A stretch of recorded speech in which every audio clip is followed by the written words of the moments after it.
Alright guys, it's Jeremy with S&H Performance, and a lot of you guys are doing the do-it-yourself 405 kits that I sell. So I'm making a video to help you with the install and make things a little more clear. So basically the tools you need, of course you have the kit.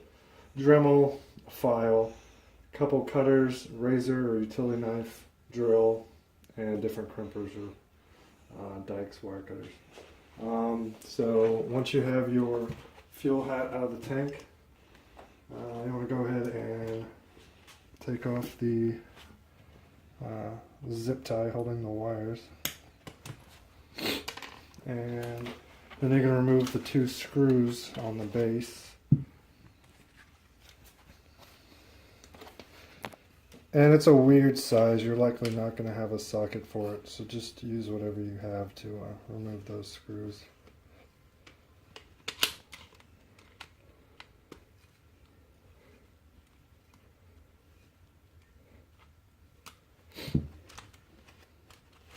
And make sure you save at least one of them because you are going to reuse one of the screws.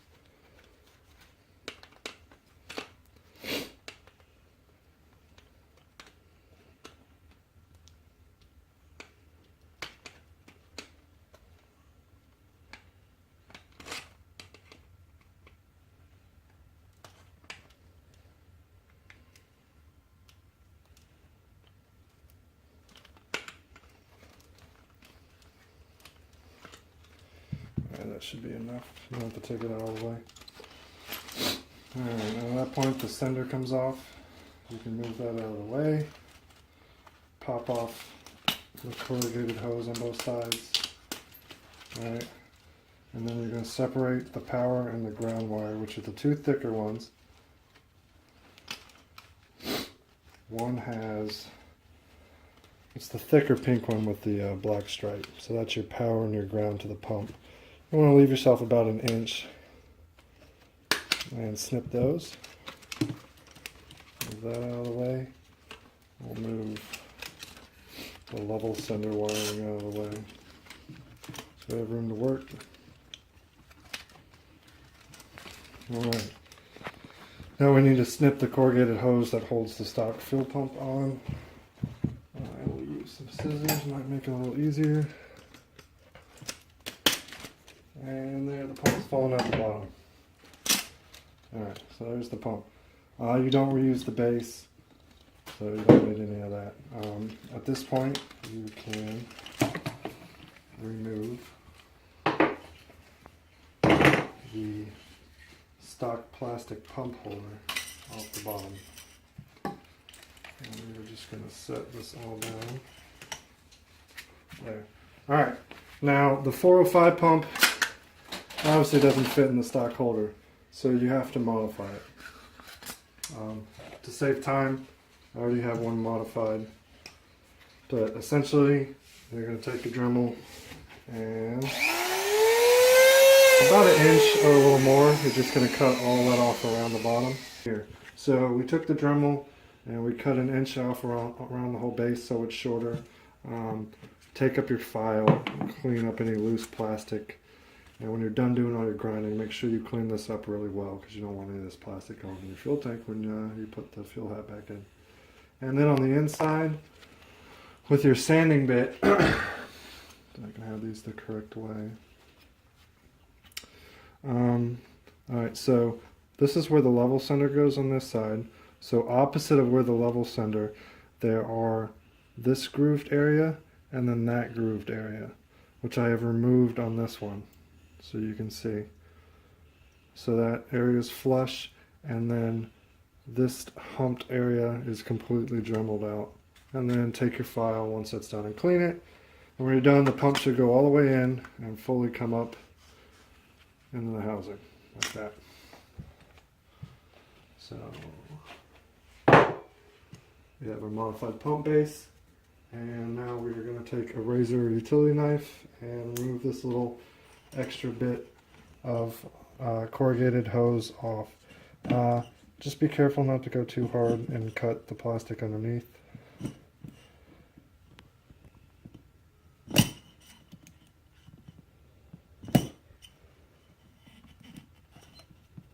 I'm doing this quickly in the interest of making the video, and I've done this a lot, but take your time with it, and should go pretty smooth. Alright, so I was just putting light pressure until that splits so you can get it off easily. And there's no damage done to the harder plastic underneath. Alright, I'll go ahead and get our hose.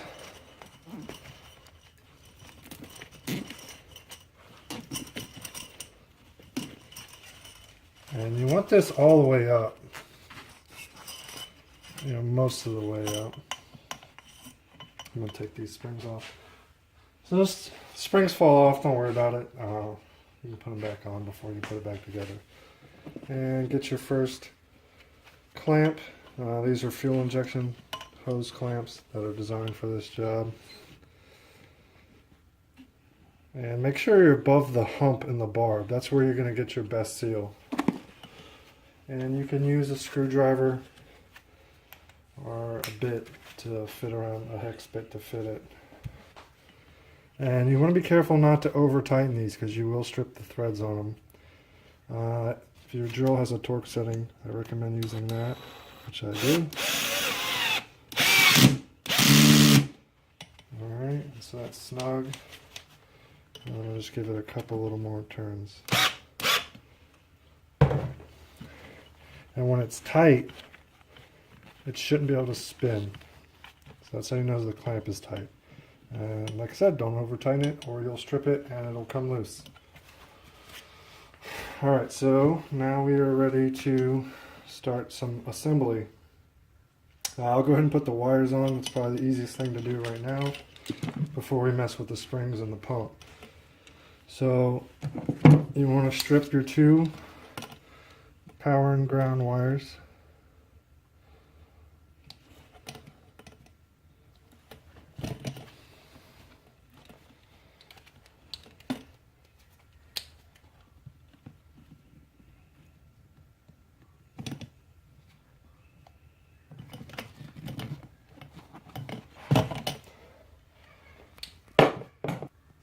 Alright, and if you notice, you got some oxidation, some black stuff on the wires that were under the sheathing. So before we crimp our new wires on, I recommend just getting a wire brush and sandpaper, something like that, and cleaning these up so you can have a good electrical connection when you put the new ones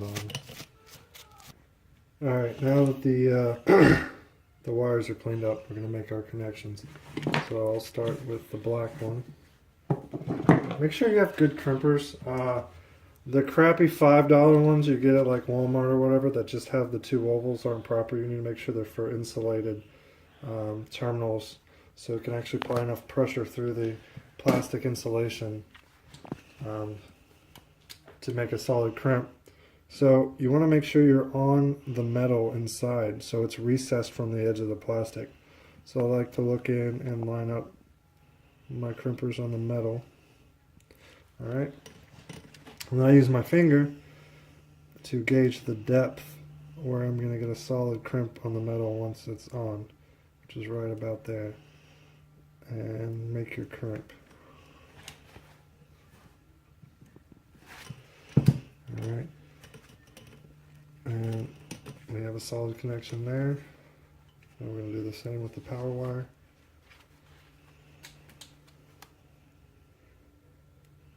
Line up on the metal. So that's bad crimps you often see. Guys don't judge it, they just eyeball it, and then they come in to crimp it, and they actually end up crimping on the plastic or not all the way on the metal in it. So you get a bad connection that comes loose or is intermittent.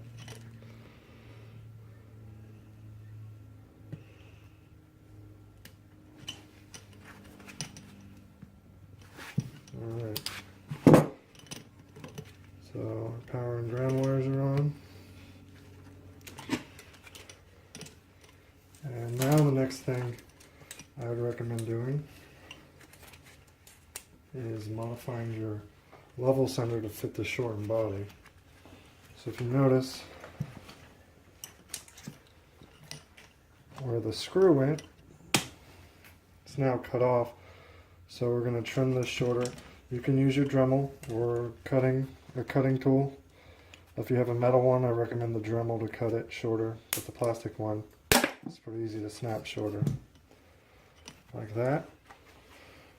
And then you're going to need a drill bit to make a new hole for the screw that holds it to the body and holds the two wires together. You want to make sure it's slightly smaller than the threads on your screw, so the screw can still bite into the plastic. I'm using a 7/64. And we're just going to mock up the sensor.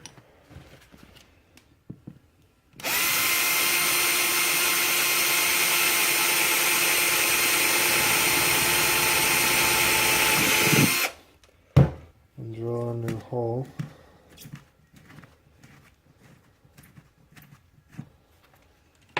Alright, take it back off. Clean up any of the shavings you got on it. Alright. And now I'm going to make the hole that's actually on the sender a tad bigger, because the screw is just going to pass through this and actually catch on the pump holder. So you can use a bigger drill bit or the same one you had. And just carve it out a little bit. Alright, that should be good. Alright, so now that's done, I'm going to go ahead and put the holder and the pump on and clamp it. So if you remove the springs, make sure you put the springs back on. And the sender, so the way to tell if you get disoriented, this is the opposite side of, there's two places where it looks like the sender can go. This piece right here, it actually won't work. So this is how you know you have the right side. And when you're looking at your fuel hat, the sender is oriented to where the siphon is, so it's going to be on this side, so you don't actually install it 180. So I'm just going to get this started. And get the clamp.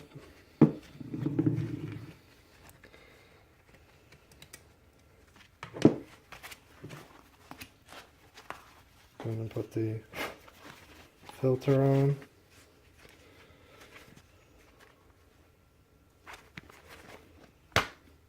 And that's flush. Now there is no problem with installing this on the bottom of the tank. So it has internal baffle and plastic that prevents it from collapsing. And if you look in the top, the baffling pulls fuel 360 around through the filter. So there is no problem with this being in the bottom of the tank. Made 625 horsepower in a turbo car with this flush in the bottom of the tank. So that doesn't affect any kind of fuel flow or pickup of the pump. And you're going to basically align it so where you drill your hole in your level sender is the filter is pointing in the same direction. And you have room to play with it once it's installed. Alright, now that the hose is on, I should keep the level sender out of the way. I'm going to pop that back in, pop that in, so now it's effectively holding it together, so it's a little easier to work with. And again, the hole, I want the filter in line with it, like the way the filter points, so I'm going to turn it a little bit. So it's like that. And that's just for best fitment when it's in the tank. So it's not hitting the little bucket that the tank sits in. So the wall would be right here, and the level sender goes on the other side of the bucket. Alright. And again, for the bottom clamp, you want to make sure it's below the barb on the top. And you also leave yourself room to put the level sender on.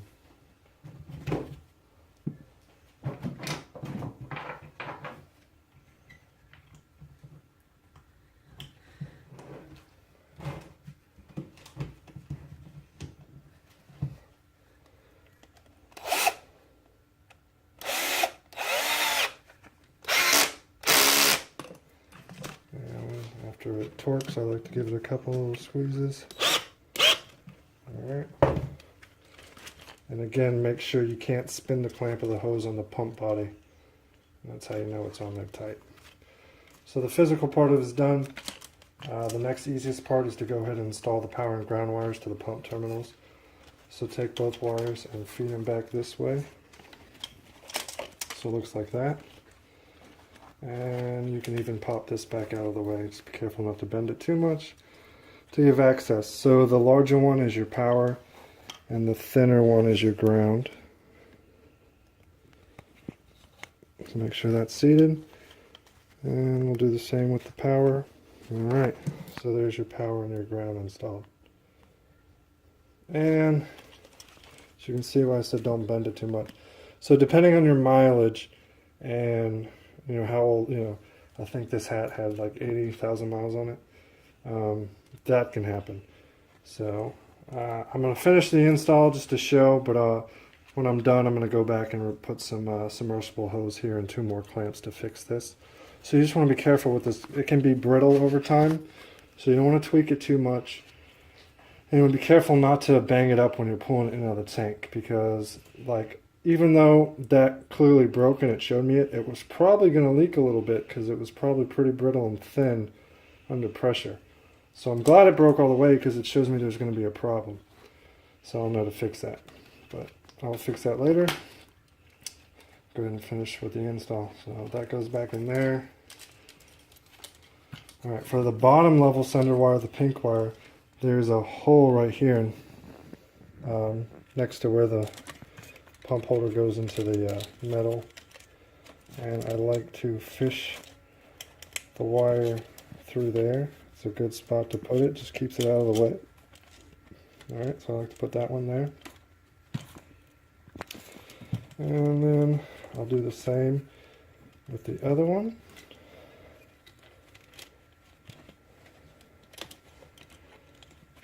And it'll be easier if I do it first. Go back around through the top. And again, also fish that through that same hole. And that keeps them nice and out of the way of everything. And we're going to pop that on. And now, here's another crucial part. So, you want to make your screw a tad shorter or put a spacer on the back of it. I like to shorten the screw. So I like to shorten it just to make sure the screw doesn't touch the pump body, because if it does, it'll mess a bunch of stuff up.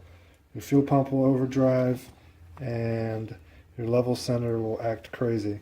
So if you build this and get it in the car and it's acting up, the screw is likely touching the body of the pump inside. So you want to make sure it doesn't do that.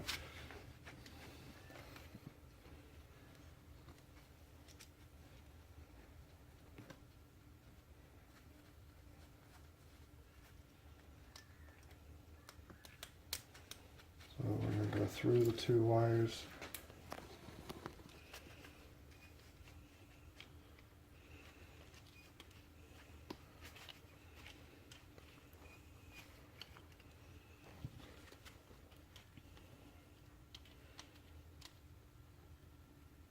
Make sure I'm lined up over that hole I made with the drill.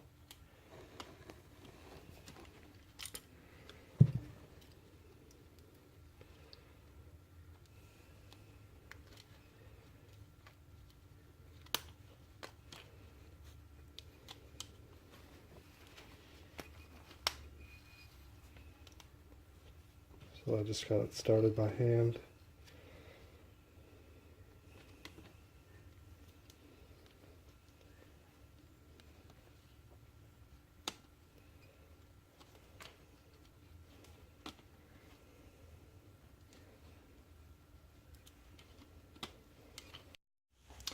Alright, so the screw is in. I made sure everything was tight.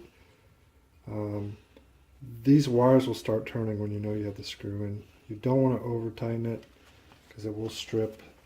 And again, I can look in the bottom and check my work. So the screw is barely coming all the way through, so I know there's no chance of it touching the pump body. And that's it. Once the hat's done, the last thing you can do is go ahead and get your zip tie And put the zip tie back up here on the wires to hold them all together.